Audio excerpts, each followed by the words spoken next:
Vote চাবেন প্রধানমন্ত্রী এবং রাষ্ট্রপতির মধ্যে ক্ষমতার ভারসাম্য যেন থাকে।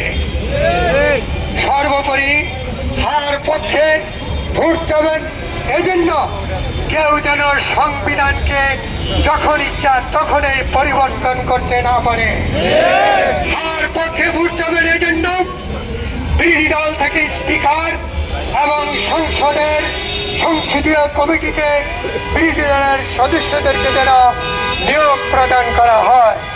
সম্মানিত জুলাই যোদ্ধা ভাইয়েরা, সম্মানিত উপস্থিতি, আমরা আশাই করেছিলাম জুলাইয়ের যুদ্ধের পর সকলেই ঐক্যমত হয়ে জুলাই যোদ্ধাদের সাংবিধানিক স্বীকৃতিটি প্রেসিডেন্টের অধীনের মাধ্যমে করবে, কিন্তু দুঃখজনক হলেও সত্য, এই রক্তের উপরে যারা দাঁড়িয়ে চাঁদাবাজি করছে, রক্তের উপরে যারা দাঁড়িয়ে টেন্ডারবাজি করছে, তারা এই জুলাই সনদের নোট অফ ডিসেন্ট দিয়ে রেখেছে।